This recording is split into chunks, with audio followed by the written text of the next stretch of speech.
I wish you a very happy and a spicy new year from wholehearted team of Merapakai to all Cinegoer viewers. It's the second film. This is my second film. First film was Shock. చాలా మంది అడిగారు gap ఎందుకు తీసుకున్నారని, but మీరు gap ఎందుకు వచ్చినారని appreciate తీసుకొచ్చాను. Gap సక్సెస్లో ఉన్న తీసుకుంటారని, నేను గ్యాప్ తీసుకోలేదు. I was continuously working on scripts and I narrated story to MS Raju. It was almost about to start. Some reasons వల్ల క్యాన్సిల్ అయింది. ఆ తర్వాత narrated script to NTR, ఆ తర్వాత narrated script to Pawan Kalyan. So కొన్ని projects postpone అయ్యి, కొన్ని projects ప్రస్తుతానికి లేవు. అలాగా నేను ఎప్పుడు నా స్క్రిప్ట్ రాసి సినిమా చేసే ప్రయత్నంలో ఉన్నాను. సెట్ అవ్వలేదు, ప్రాజెక్ట్ ఎప్పుడు సెట్ అవ్వలేదు. That's it. గ్యాప్ ఏంటి, కోఇన్సిడెన్స్ అని కాదు. Like he like the script, I like the script very much. And see first of all thanks lot for the compliment. Shock అనే సినిమా అప్పుడు ఏంటంటే it's design, the project is design like that. The story ideas given by Ram Gopal Varma and we all are excited. అప్పటివరకు రవితేజ్ చేస్తున్న characters అన్నిటికీ కొంచెం డిఫరెంట్గా చేస్తే ఎలా ఉంటుంది అన్న ఒక ఆబ్జెక్టివ్తో సినిమా చేసాం. సో రవితేజని కమర్షియల్గా వాడుకోవడం, లేకుంటే ఇంకోటి చేయడం అలాంటి కాకుండా the project is itself is design like that. And I like the emotion very much and I like the chemistry between Jyothika and Raviteja. The project was almost set. Shock cinema last select అయింది నేను. So RGV wanted film with Raviteja and Jyothika. The film is shock, the story line everything was decided. So నేను లాస్ట్లో join అయింది సినిమాలో. So ఆ cinema మోటోనే రవితేజని డిఫరెంట్గా చూపిద్దామని. ఇప్పుడు వచ్చే కమర్షియల్ సినిమాలు కొంచెం రొటీన్కి భిన్నంగా అంటారు చూసారా, సో ఆ టైప్లో ట్రై చేసాము. అనుకున్నట్టుగా వర్కౌట్ అవ్వలేదు. ఐ డోంట్ ఫీల్ సో అండి. అంటే ఎక్కడో కన్విక్షన్ 100% లేదేమో, లేకపోతే ఎక్కడో కొంచెం నచ్చంది జరిగి ఉంటుంది అనుకుంటాను తప్ప సాడ్ ఎండింగ్స్ ఉండవు అని. ఇప్పుడు Titanic is a sad ending. Ghajini also same. షాక్లో జ్యోతిక ఎలా చనిపోతుంది, గజనీలో అసిన్ చనిపోతుంది. ఎక్కడో చిన్న మిస్టేక్స్, స్క్రీన్ ప్లే సరిగ్గా సెట్ అవ్వకనో, లేకుంటే రిలీజ్ అయిన టైమింగ్ సరిగ్గా లేకనో. అంటే ఆడియన్స్కి ఇది నచ్చుద్ది, ఇది నచ్చదు అని నేను అనుకోనండి. ఐ మీన్ ఫిలిం కన్విక్షన్తో ఉండి if the get entertain, if the get I mean need not be every movie entertain. ప్రతి సినిమాలు ఎంటర్టైన్మెంట్ అక్కర్లేదు. డైరెక్టర్ చెప్పాలనుకుంది, డైరెక్టర్ ఫీల్ అయింది, ఆడియన్స్ కూడా ఫీల్ అయితే సినిమా హిట్ అనుకున్నాను నేను. అది ట్రాజడీ అనొచ్చు, ప్యాథస్ ఉండొచ్చు, కామెడీ, ఎనీథింగ్. యాక్చువల్లీ అండి 3 పాటలు 3 ఫైట్లు ఉంటే పని అయిపోద్ది, జనాలు చూసేస్తారని అనుకోను. పెద్ద పెద్ద ఫ్లాప్స్, పెద్ద పెద్ద డిజాస్టర్లో కూడా 3 పాటలు కాదు 6 పాటలు ఉంటాయి, 6 ఫైట్లు ఉంటాయి, అన్నీ ఉంటాయి. బేసిక్ ఏంటంటే డైరెక్టర్ కన్విక్షన్ ఎంతవరకు కన్వే అయ్యింది అనే దాని మీద హిట్ ఉంటుంది. హీరో ఒక సీన్లో ఏడుస్తున్నప్పుడు ఆడియన్స్ బాబు వీడు ఎందుకు ఏడుస్తున్నాడు రా అనుకుంటే సినిమా గాన్. ఆడియన్స్ కూడా హీరోతో పాటు ఏడిస్తే cinema success. So it could be Shock or it could be Mirapakaya, anything, any directors, any film. తను ఎంతవరకు నమ్మించాడు ఆడియన్స్ని. సో ఇప్పుడు మన దగ్గర కామెడీ సినిమాలు చూస్తారు, అలాగే సీరియస్ సినిమాలు చూస్తారు, అలాగే లైక్ మగధీర లాంటి హిస్టారికల్ ఫిల్మ్ చూశారు, లైక్ మేకింగ్లో డిఫరెంట్. ఆడియన్స్కి మేము ఇదే చూస్తాము, మాకు ఇదే కావాలి అని ఏమనండి. వాళ్ళకి ఎప్పుడు చూపించని చూసినా డెఫినెట్గా చూస్తారు.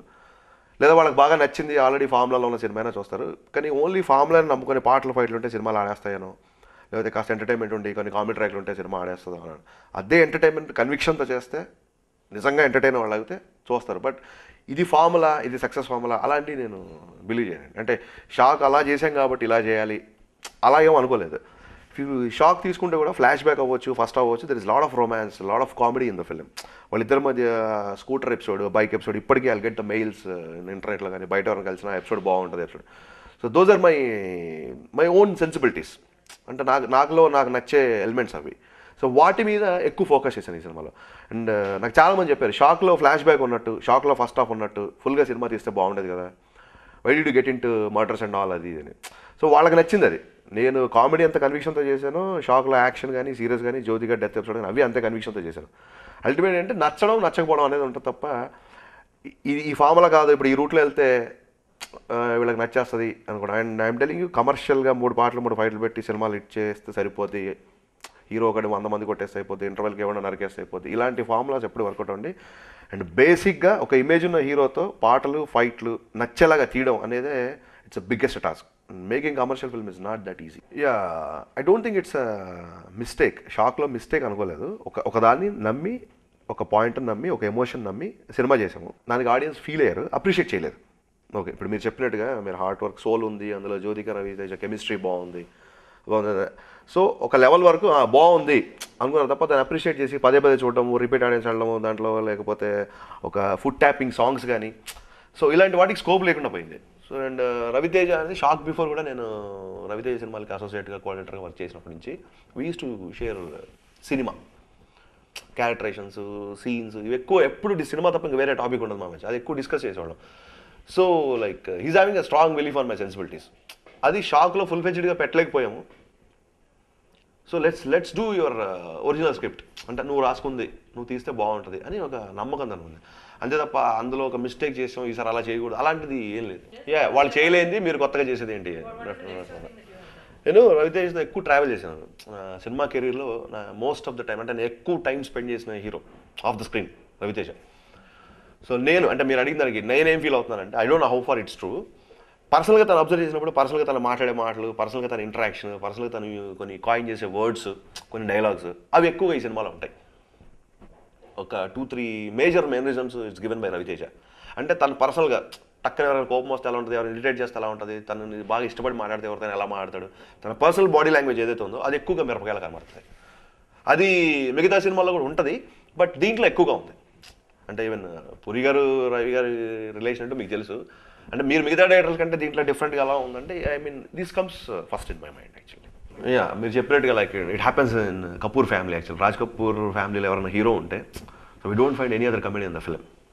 అలాగే రవితేజ ఉన్నప్పుడు డెఫినెట్గా హిమ్సెల్ఫ్ ఇస్ చాలా సెన్స్ ఆఫ్ హ్యూమర్ ఉంటుంది, టైమింగ్ అవ్వచ్చు, డైలాగ్స్ అవ్వచ్చు, as you know like what is famous for. So Raviteja cinema అంతా కామెడీ చేస్తున్న కమెడీలో ఉండలేడు కాబట్టి కథను కూడా చెప్పాలి కాబట్టి ఎక్కడైతే ఏ సీన్లో అయితే రవితేజ, ఏ ఎపిసోడ్లో అయితే రవితేజ కొంచెం సీరియస్ అవుతాడో, ఎక్కడైతే రవితేజ కథని అన్ఫోల్డ్ చేస్తూ వెళ్తుంటాడో అలాంటి టైంలో మిగతా కమెడియన్స్ హెల్ప్ తీసుకున్నాను నేను. Like after becoming hero and after becoming a successful hero Sunil మా కోసం స్పెషల్గా రిక్వెస్ట్ చేస్తే బాబు like he did me great favour. సినిమాలో యాక్ట్ చేశారు సునీల్.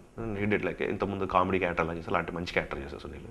సెంటే Dharma Subrahmanyam, Ali and Brahmaji is also like supporting character, but ఇది కూడా మంచి కామెడీ క్యారెక్టర్. సో ఎక్కడైతే రవితేజ స్పేస్ వదిలేడో అక్కడ వీళ్ళందరూ they will take over the comedy side.